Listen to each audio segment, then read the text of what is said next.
Well, Ashley, the start of the season's here already. Feels like it's come around very, very quickly. Ridiculous, yeah. August the 2nd. It's flown the off season, to be honest. Since Walsall away, which seems, although that seems a lot. I know I've mentioned it. Seems a long time ago, but the close season seems very short. Certainly a lot shorter than last year. Yeah, a lot of work gone on and off the pitch. We've had 8 incomings out. I'm sure everyone knows you've been a very busy man. I've seen it in and around the building. How much work have you had to do to keep the club progressing? I've had to do a fair amount. Once the recruitment team and Paul and the football team have identified someone, it basically came down to me, I guess, to get it over the line. And I do enjoy the negotiation side of it. I've got a bit of experience over the years in different areas, obviously not football, but that's been fun. But one or two of the deals were quite stressful. One or two of the deals were relatively straightforward, but we had to work hard on a number of the contracts to ensure we got the team that we wanted to start the season with. And obviously very pleased to get Dylan Marcandy. Obviously very pleased to get Lee Bonis, which I think was a little bit left field for the club and for the fans. Maybe I know that one or two mentioned it because they might have heard rumours swirling around, but that took 6 weeks to sort out over the summer. But we're very excited by what he's going to bring to the team.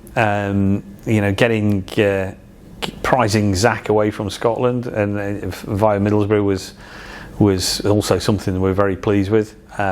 He's a good player. Whereas bringing in Ryan Stirk from Walsall was quite an easy deal, quite quick. But each one's. I'm learning each one's different. There are some clubs that we enjoy dealing with as well in the loan market. It won't surprise anyone to know that we've got a good relationship with Fulham. But it has been an interesting summer. I've learned a lot. I think I'm now getting to grips with the world of agents, and I'm beginning to be known by agents as well. So they understand how I and we as a club like to negotiate and like to be straight. We don't, we don't mess around. Hopefully, and people see that, and it's paid off in the summer recruitment. I think. Well, but no, we've got our targets and we got what we wanted, so we are pleased. But yeah, well, as you know, you saw us running around a lot, didn't you, in the background? It was there was one or two stressful moments. Yeah, like you say, big signings, and they have took a lot of work. But I guess it's just yourself and the club showing the intent to keep on progressing. Well, it's important. There were 2 or 3 things that we wanted to achieve. Obviously, the first one is to improve the team and improve the squad. But also, from my side and the other directors, I guess, and the football squad, there was a realisation that we needed to perhaps bring some more youth in. So, we've not brought in anyone over 25, and I think that's important as well. As people knew last season, we brought in, I'm sure they won't mind me saying, 1 or 2 experienced players who helped and are going to be here this season as well. But we've got to blend that with the youth and start bringing those people through who are going to be first teamers and hopefully be with the squad and the team for a long time. On the subject of youth, the academy is obviously fully up and running now in the EFL, and we've already had a product come out of that into the first team, Gunnar Elliott. Yeah, we're all very excited by what Gunnar could potentially bring. It was the right thing to do to have him, basically bringing him into the first team squad environment, because it was the right way for him to progress as a player, as I understand. I mean, again, I am no expert on this, but I think those of us who've been and watched him play in the friendlies, particularly against Forest, and I've seen him play in 1 or 2 closed door matches, I've been very impressed by what I've seen. I think it's important that we as a club signed him on proper professional terms to look after ourselves in terms of what we're progressing. But I'm hoping we will see a lot more of Gunnar over the next 12 months, and we can help him on his journey to being a top professional. We've got another lad who's training with the first team as well. And it's about if you've got someone and you've got potential, the best will in the world, they're only going to get better playing with good players. And we have a good squad full of good players, and we feel it's important that we can get those people and get the young lads in, give them some exposure, and hopefully give them a platform to play without too much pressure. It's not, best will in the world. We're not expecting him to lead the line for our season, and everything's relying on him. But hopefully he'll have some moments during the next 12 months where everyone will go, wow, what a player he is. So we'll see. But that's from the hard work and the scouting of the academy guys. Neil and Justin done a great job in terms of attracting players who'd been, either ignored or discarded, or in Gunnar's case, had never really been in the football system, and it sort of came through a schoolboy route, which shows if you've got the attributes and the potential, and you've got someone who believes in you, like Neil and Justin did, then there's opportunities for everyone. Yeah, absolutely, an exciting prospect. Let's just have a quick run through the pre-season fixtures. Then we've got through them all. We've had some highs and lows as you get with football, a lot of different levels. But yeah, as you'll go on to say, a lot of highs and some really good fixtures. Yeah, I enjoy. Everyone looks at Matlock as a potential low. For us, it was no one got injured. Everyone, got a run out, got 45 minutes. The Matlock left the pitch long. It was everyone was in. We missed a few chances early on, a couple of silly mistakes. That's what pre-season's about. I don't have an issue with that at all. It's getting miles in legs, getting games in the players that was the important thing. And then to have the crowds we've had here at home. Even Burton, which was a bit thrown together as a match, quite short notice. But then with the Forest and United games, it was, we went toe to toe with Forest, and I thought we did really well. Sheffield United reminded us what a top Championship team can do in terms of sort of the players that they might have at their disposal, and that's fair enough. That's all about a bit of a lesson. I've been lucky enough to sit with the coaching team and look back at the clips. One or two or three of their goals they feel were preventable. And it becomes a coaching issue. Then the players are learning a little bit about positional play and where they should be and where the manager wants them. So all in all, fantastic as a pre-season. My favourite bit though was obviously the Spanish trip. We got took the team to La Cala, and some fool on a podcast mentioned it would be all right if anyone was in the area to come and watch. But we ended up with 250 Spirites round the pitch.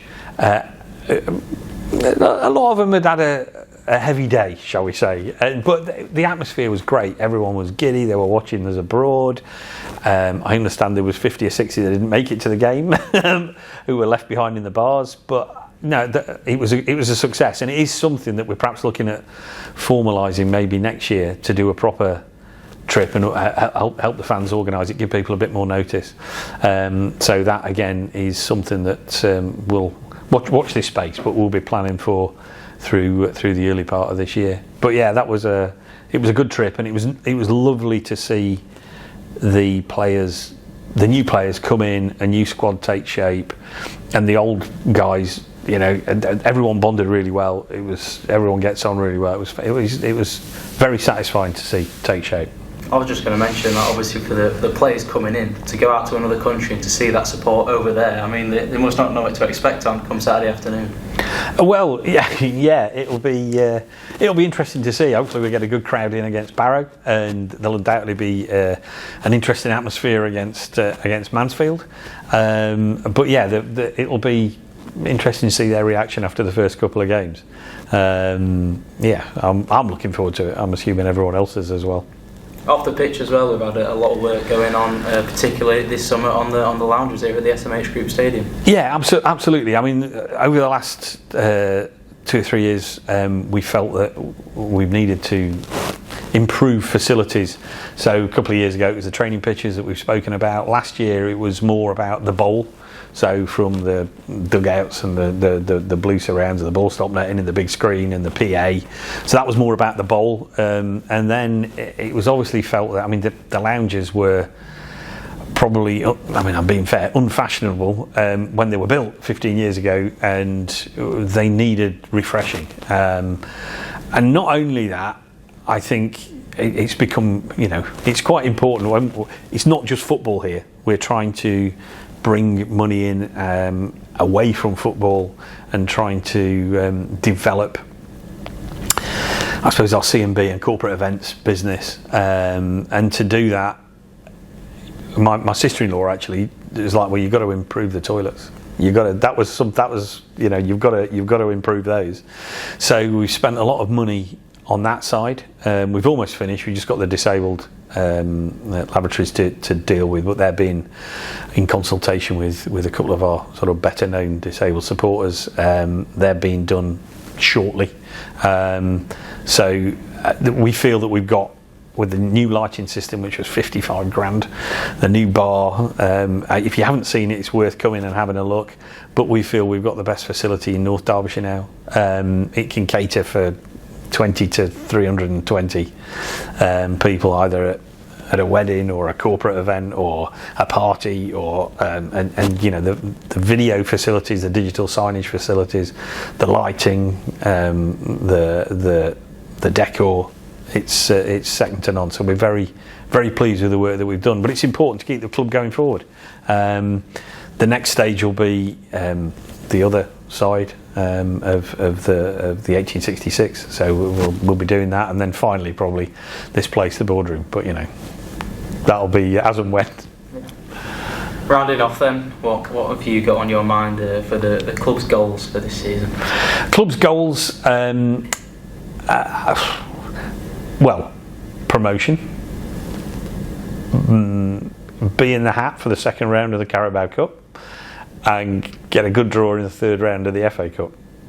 There'd be some good goals for the football crew to deliver on.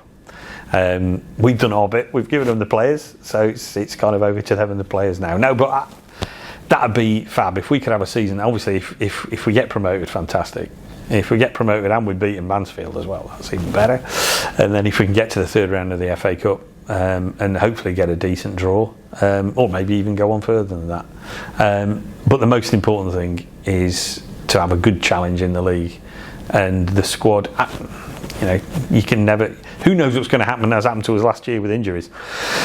We might be playing with a hand or a leg tied behind our back, but I'm optimistic. More optimistic than I was last year. We've got the squad, we've got the manager, and we've got the coaching staff, and we've got the fans. So let's all go on a bit of a journey.